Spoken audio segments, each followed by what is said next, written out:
Israel और Hamas के बीच जंग जारी है। रात भर हवाई हमले होते रहे। इजरायल ने ताबड़तोड़ एयर स्ट्राइक की। गाजा पट्टी पर इजरायल ने रॉकेट दागे। गाजा पट्टी के ऊपर आसमान में लगातार रॉकेट दिखाई देते रहे। हमले का वीडियो भी सामने आया है जिसमें दिख रहा है कि आसमान में कई रॉकेट है।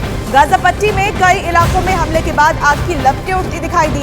गाजा पट्टी में रुक रुक कर लगातार वहां बमबारी होती रही। इजरायल और हमास के बीच युद्ध के ऐलान के बाद की ये पहली रात थी और वहां से ये तस्वीरें निकलकर सामने आई जहां गाजा पट्टी पर इजरायल की तरफ से ये एयर स्ट्राइक की गई। रात भर वहां पर ताबड़तोड़ हमले जारी रहे क्योंकि इजरायल की तरफ से इस बात के ऐलान के बाद कि युद्ध शुरू हो चुका है।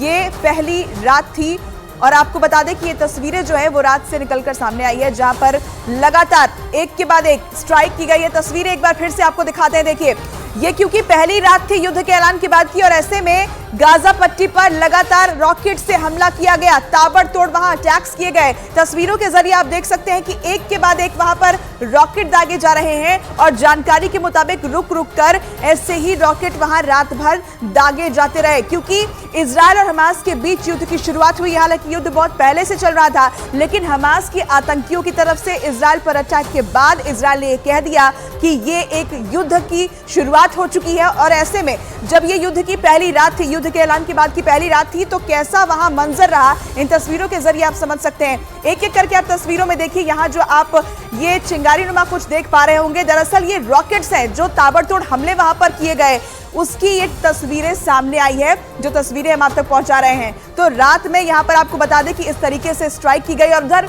हमास के हमले के फौरन बाद ही इजरायल की सेना ने मोर्चा भी संभाल लिया। इजरायल की वायुसेना के लड़ाकू विमानों ने गाजा को बारूद से पाट दिया। इजरायल के इस पलटवार में 230 से ज्यादा फिलिस्तीनियों की मौत का दावा किया गया और इजरायल ने हमास के खिलाफ इस ऑपरेशन का नाम ऑपरेशन स्वॉर्ड आयरन रखा।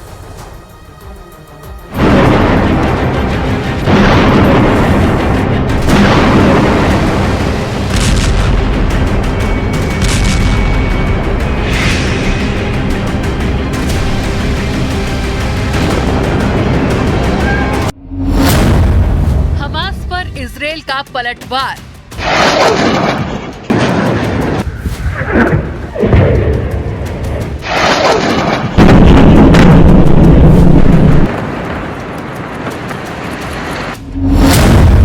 गाजा पट्टी पर रॉकेट की बौछार।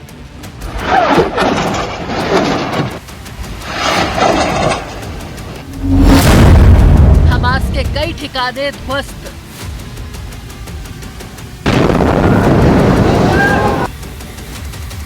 इजरायल पर हमले के फौरन बाद ही उसकी सेना ने आतंकी संगठन हमास के ठिकानों पर पलटवार शुरू कर दिया। इजरायल की इस कार्रवाई में न सिर्फ गाजा में तबाही आई बल्कि कई लोगों की जान चली गई।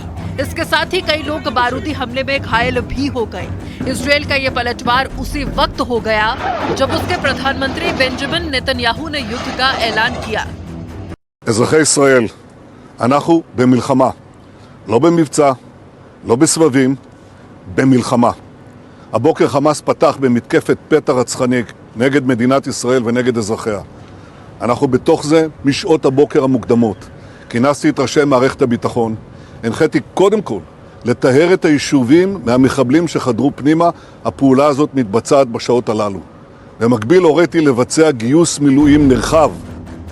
इजरायल के प्रधानमंत्री बेंजामिन नेतन्याहू के इस ऐलान के बाद गाजा पर रॉकेट की बारिश होने लगी।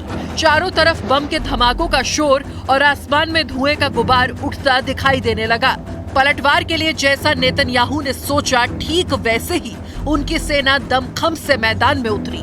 थोड़ी ही देर में हमास को अंदाजा हो गया कि इजरायल पर हमला करके उसने बहुत बड़ी गलती कर दी। इजरायल के इस पलटवार में 230 से ज्यादा फिलिस्तीनों की मौत का दावा किया गया और इजरायल के रक्षा मंत्री ने इस पलटवार में जीत का दावा कर दिया। חמאס עשה טעות חמורה הבוקר, הוא פתח במלחמה כנגד מדינת ישראל. חיילי צה"ל נלחמים בכל נקודות החדירה כנגד האויב. אני קורא לאזרחים להישמע להוראות פיקוד העורף ולבצע אותם כלשונן. מדינת ישראל תנצח במלחמה הזאת. हमास के आतंकियों से बदला लेने के लिए इजरायली एयरफोर्स के कई फाइटर जेट गाजा में घुस गए और हमास के ठिकानों पर ताबड़तोड़ हमले शुरू कर दिए। यही नहीं, खबर ये भी है कि इजरायल की सेना ने गाजा पर बदले की कार्रवाई करने से पहले ही उसकी सीमा के पास रहने वाले अपने नागरिकों को घरों में रहने का निर्देश दिया। ऐसा इसलिए कि गाजा पर उसके हमलों के दौरान उसके अपने नागरिकों को कोई नुकसान न हो। हालांकि खबर ये भी है कि इजरायल के हमले से पहले ही गाजा के कई लोग बॉर्डर के पास वाले इलाकों को छोड़कर कहीं दूर चले गए।